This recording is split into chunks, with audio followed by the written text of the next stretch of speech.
we're working a little logistics here, but I do want to say, when I bring on our next speaker, in the absence of the physical presence of John Scopes or William Jennings Bryan or Clarence Darrow, the best person to have at a Centennial conference celebrating the Scopes monkey trial is Ed Larson. He's the guy, like capital T, capital G, the guy. He won a Pulitzer Prize in history for his book, Summer for the Gods, the Scopes trial, and America's continuing debate over science and religion.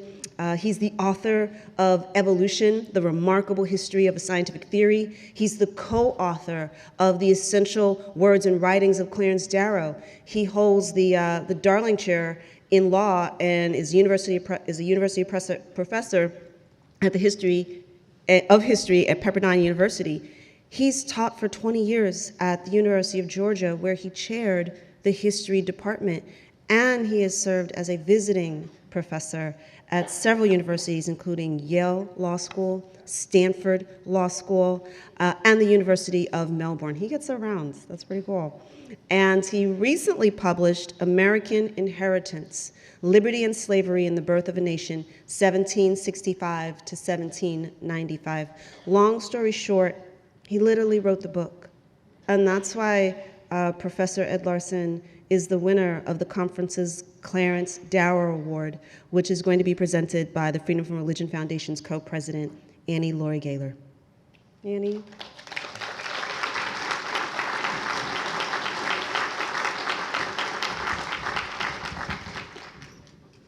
So this is the Clarence Darrow Award, and it's not just a statuette, it's a miniature reduction of the 7-foot statue that we put up in Dayton, Tennessee by Zenos Fridakis that you're going to see on Sunday. It's very heavy, it's full bronze. And the first recipient of it was John Delancey, who has done the audio play we're going to hear tonight on the Dover intelligent design case. And he had portrayed the Darrow character in a play that went around the country, and opposite him was Ed Asner, who portrayed William Jennings Bryan. And when we met Ed and interviewed him, and he's an atheist, he was an atheist, and when he found out that his colleague, John, had gotten this, and we showed it to him, he said, well, when do I get it? So, of course, we gave it to him. And then Representative Jamie Raskin has received it.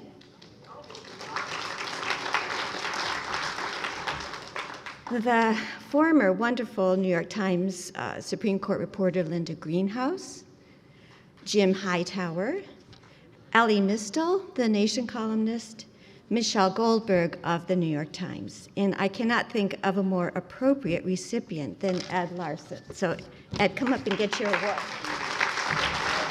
And then we'll have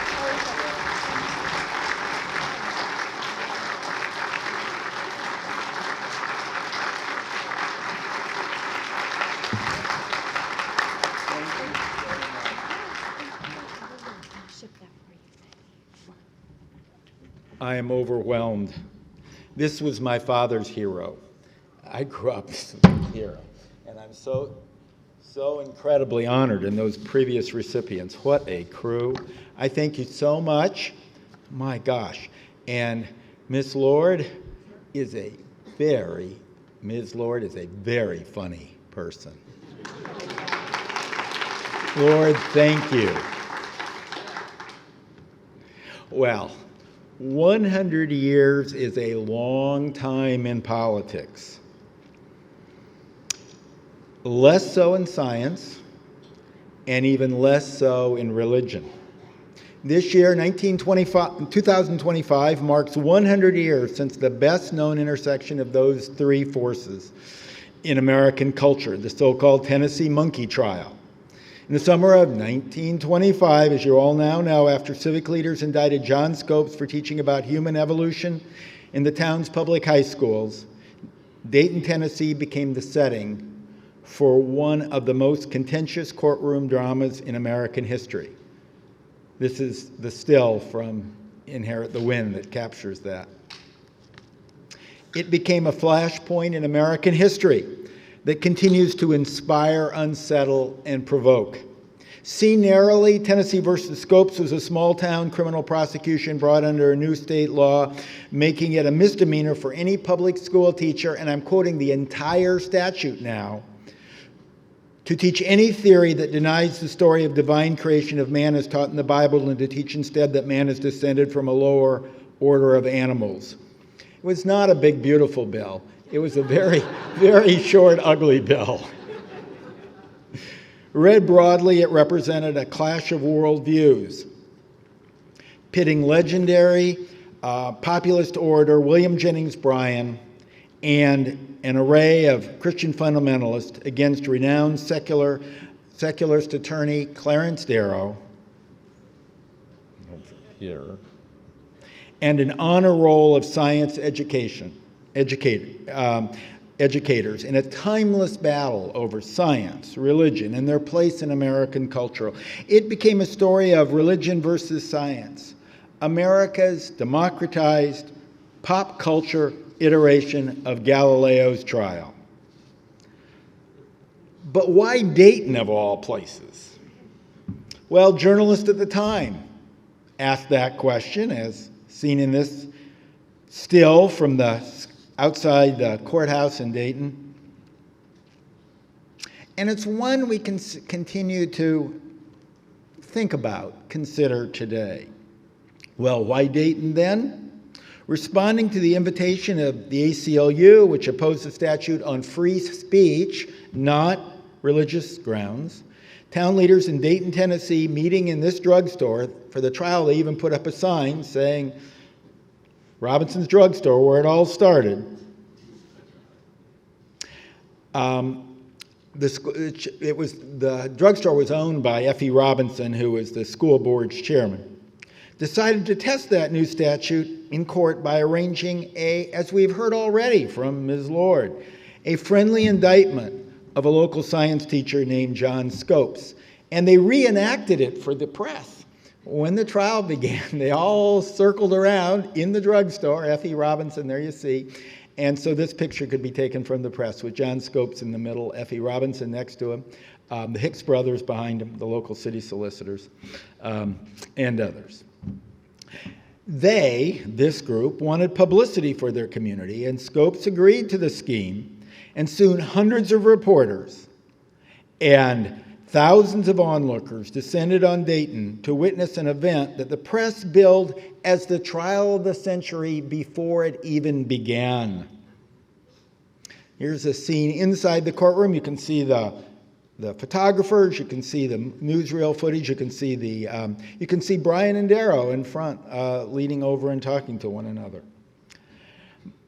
But the story did not really begin in Dayton or with Scopes. For all intents and purposes, the story began 4 years earlier when Bryan, a self-proclaimed fundamentalist, launched what he called his crusade against evolution that sought to ban teaching about human evolution in public schools.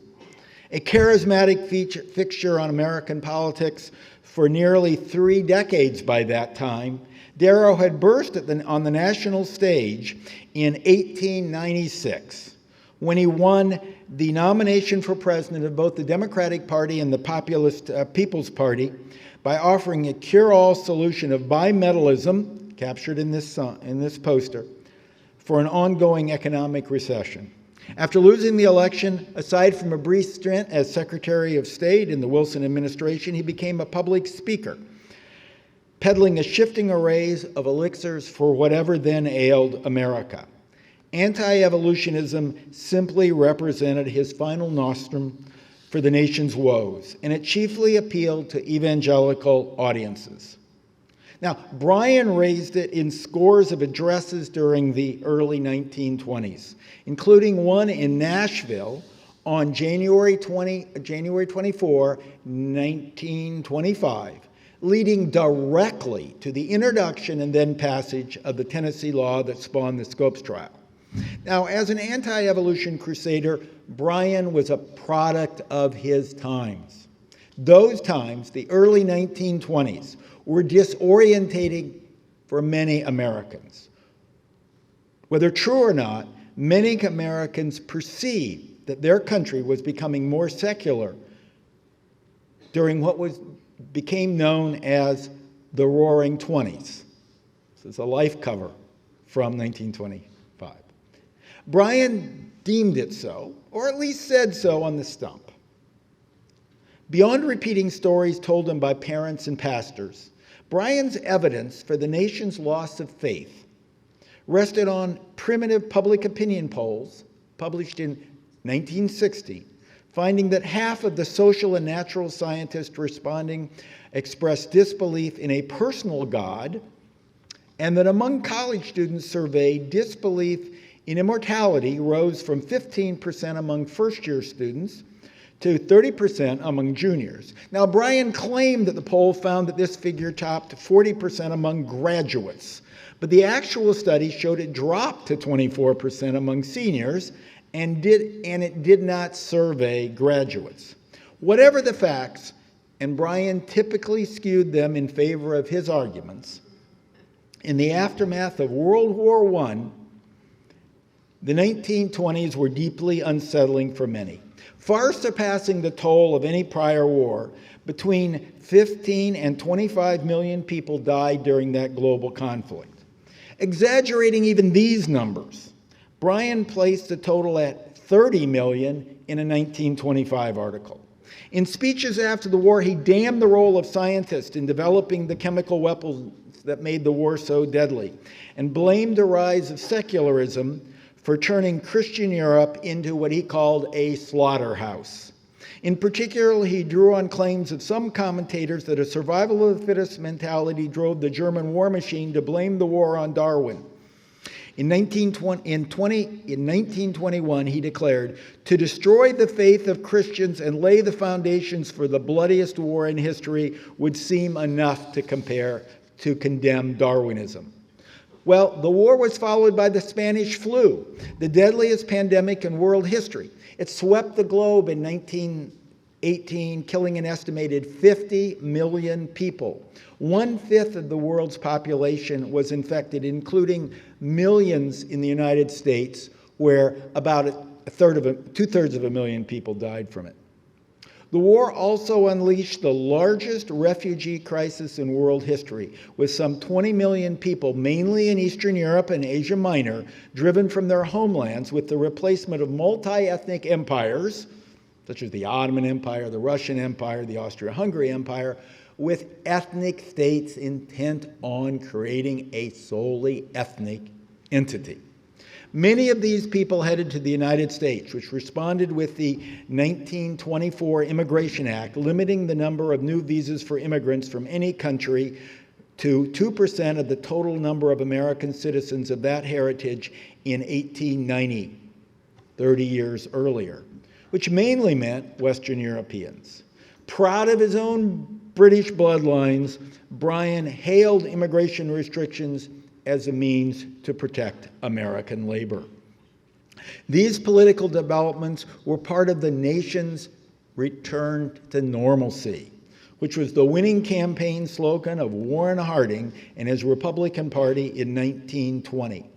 Harding campaigned, as showed in this button, under the pledge to put America first, which meant, for him, limiting immigration, imposing tariffs, and establishing order.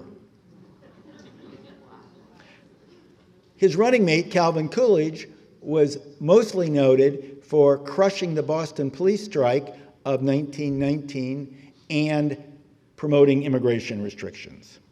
Further, the First World War brought Bolsheviks to power in Russia, leading to a Red Scare and fostering labor unrest, highlighted by violent strikes and even more violent strike breaking.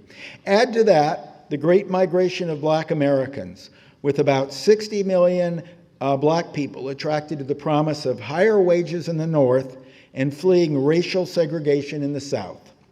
The migration impacted both regions, bringing the so-called Jazz Age to northern cities and disrupting Southern agriculture.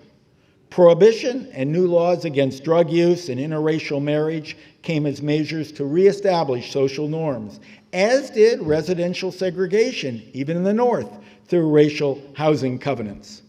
Well, restrictions on education. We're getting down to the point now that leads us right to the trial. Restrictions on education were part of the American First Agenda too.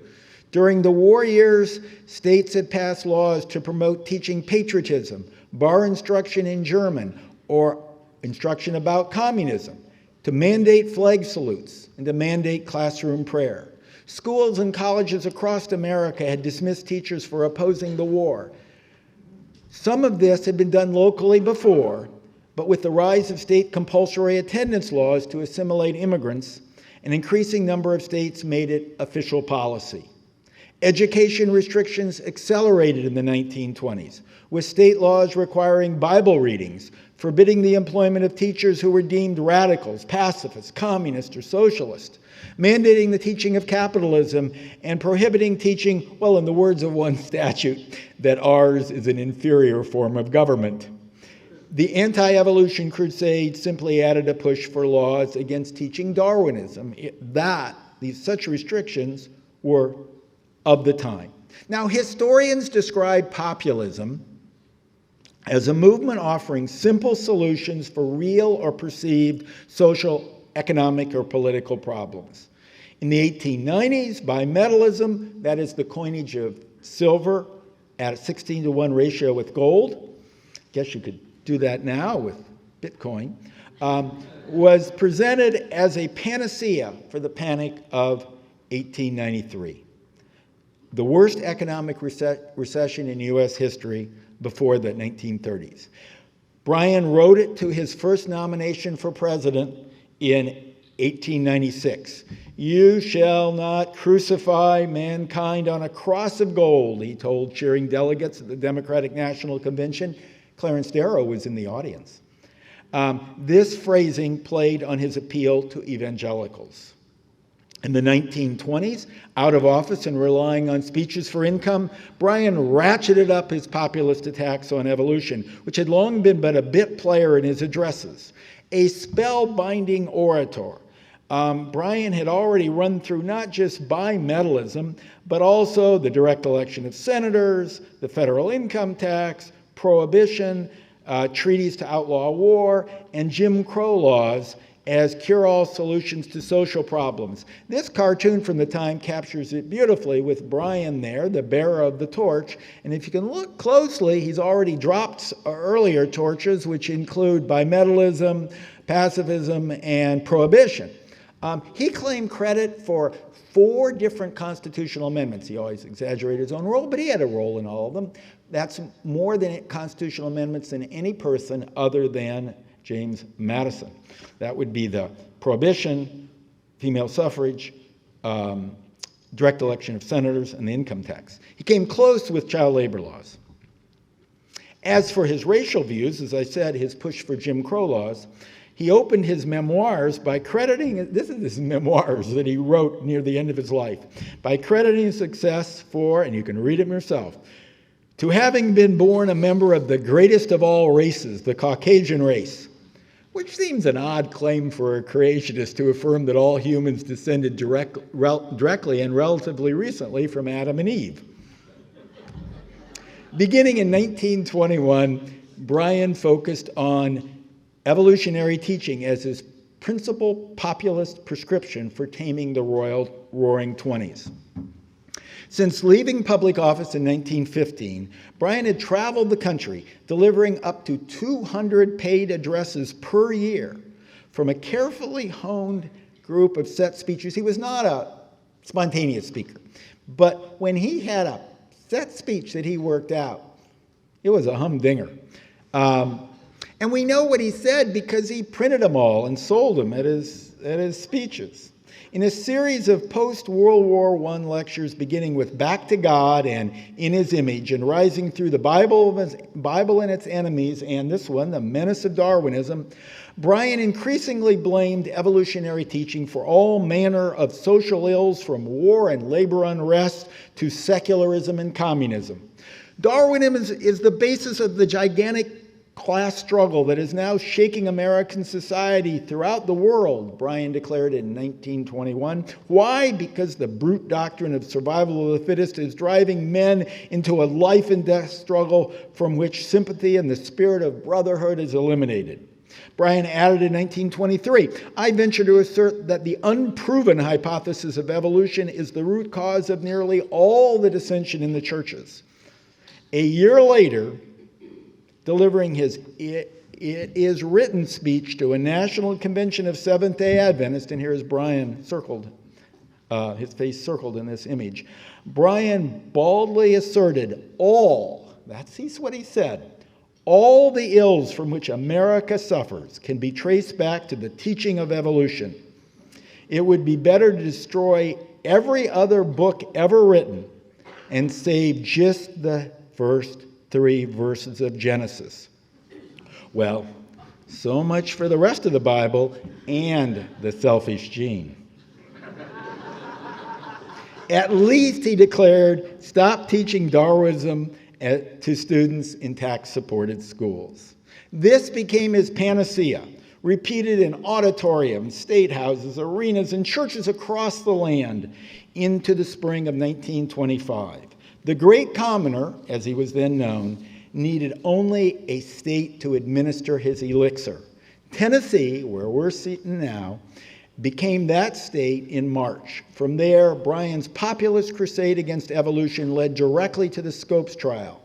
He then volunteered his services as an attorney to prosecute Scopes, which drew in Clarence Darrow, then the nation's foremost trial and most famous trial lawyer and secularist, to join the defense. Well, the prospect of Bryan and Darrow litigating the issues of revealed religion versus naturalistic science and academic freedom versus popular control over public education turned the trial into a media sensation then and the stuff of legend thereafter. It attracted hundreds of reporters to Dayton and generated front-page coverage throughout the nation. Broadcast live over the radio, and you can see the microphone there and the newsreel, the filming in the back there in this picture. That's Dudley Field Malone in the center. I think he was one of the few that kept his coat on throughout they had the opposite problem. We're cold, they were hot.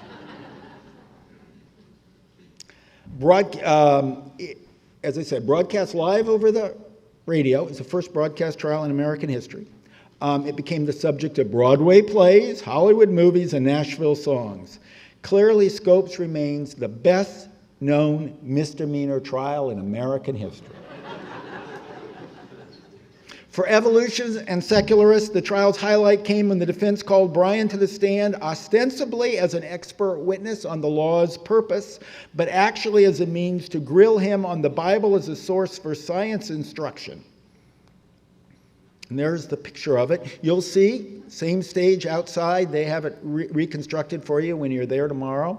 It took place outside, so more people could attend this key event. Actually, they thought it was going to be the closing arguments, and the judge wanted everybody to be able to hear it because only a few hundred people could fit in the courtroom, and thousands spread across the courthouse lawn to listen to this. You claim everything in the Bible should be literal. Oh, I need suspenders for this part. You claim everything in the Bible should be literally interpreted, Darrow asked at one point. I believe everything in the Bible should be accepted as is given there. Some of the Bible is given illustratively, Bryan replied, leading Darrow to retort, but when you read that the whale swallowed Jonah, now how do you literally interpret that? To which Bryan squirmed, I believe in a God who can make a whale and can make a man and make both of them do what he pleases. At other times, Bryan conceded points of biblical interpretation generally accepted by conservative Christians of his day.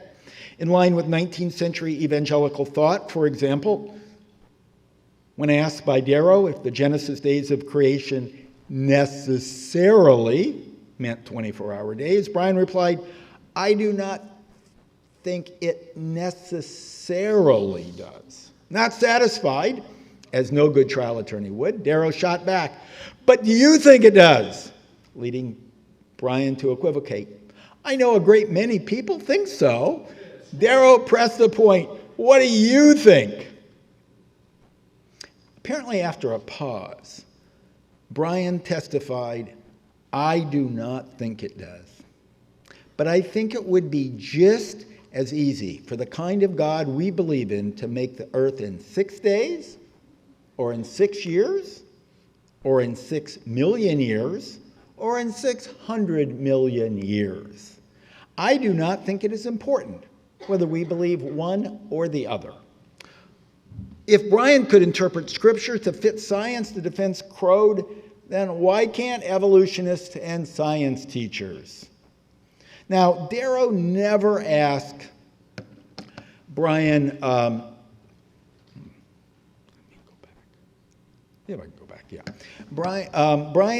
Darrow never asked Bryan about evolution. He knew that given the opportunity, Bryan would respond with well-honed answers from his speeches about adverse religious and social results of Darwinian thinking. Tell students they would descend from lower order of animals, he would say, as he often did. Well, they'll act like monkeys. A survival of the fittest mentality leads to war, he would likely add. As Darrow pushed his various lines of questioning, Bryan increasingly conceded he did not know the answers. Did you ever discover where Cain got his wife? Darrow asked at one point, referring to one of Adam and Eve's 2 children, both male. No, sir, I leave the agnostics to hunt for her, Bryan replied. The audience warmly cheered Bryan, and Darrow received very little applause. The only purpose Mr. Darrow has is to slur the Bible, Bryan declared near the end. I object to your statement, Darrow shouted back. I am examining your fool ideas that no intelligent Christian on earth believes. The judge had heard enough. Over 2 hours after Bryan took the stand, the judge adjourned court for the day and struck Bryan's testimony from the record. Well, despite Darrow's pleas for academic freedom and his humiliating examination of Bryan, Scopes lost the Tennessee anti-evolution case, and Tennessee's anti-evolution statute was upheld. Formal and informal state and local restrictions against evolutionary teaching multiplied nationwide. And commercial publishers all but deleted the subject from biology textbooks for decades, until post-Sputnik concerns, so Cold War concerns about the quality of American science education led to an infusion of federal funds for new, better science textbooks during the late 1950s, leading to the BSCS textbooks for high school teaching of biology. By then, the synthesis of Darwinian selectionism and modern genetics had established evolution as the core concept in biology and in these new high school biology textbooks, authored by academic scientists. It was then, it was only then, it was the time of this change that the 1955 Broadway play and the 1960 Hollywood movie Inherit the Wind crystallized the modern Scopes story. In the movie version, town officials led by a fanatical but entirely fictional fundamentalist minister arrest Scopes in his classroom for telling his students about the Darwinian theory of human evolution, which we know he actually didn't do. Limited to a few sets, the play, if you watch it, begins with the jailed Scopes explaining to his girlfriend, you know why I did it. I had the book in my hand, Hunter's Civic Biology. I opened it up and read it to my sophomore class, chapter 17, Darwin's theory of Darwin's origin of the species.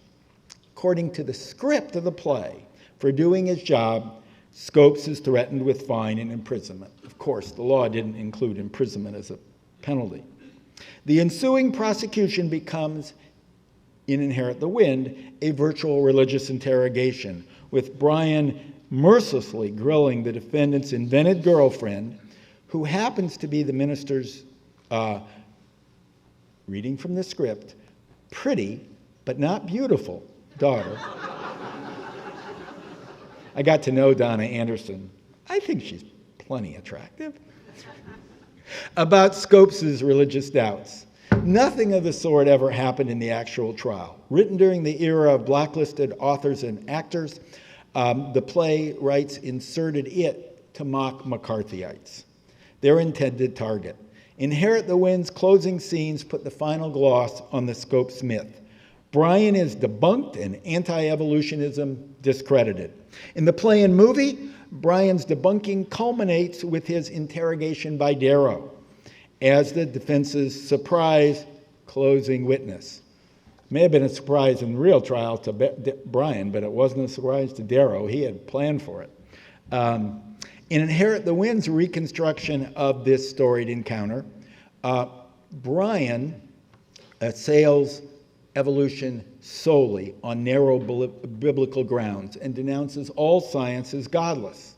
Instead of acknowledging an ancient earth interpretation of the Genesis account, the Bryan of Inherit the Wind maintains on alleged biblical authority that God created the universe in 6 24-hour days beginning on, and I'm quoting here from the movie or the play, on the 23rd of October in the year 4004 BC at us in the script, at 9 a.m. exclamation point. By the end of his Inherit the Wind testimony, Bryan is totally befuddled. Mother, he pleads to his wife in the courtroom, they are laughing at me, Mother. In the actual trial, as suggested by this cartoon from the day, editorial cartoon, Bryan's people were not laughing at him. They were seething at Darrow.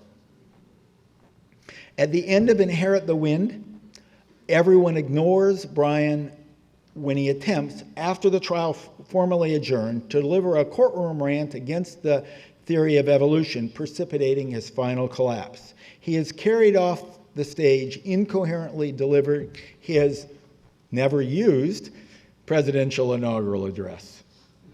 To ensure that viewers get the point, the writers of Inherit the Wind have Scopes ask Darrow after the jury convicts him, "Did I win or did I lose?"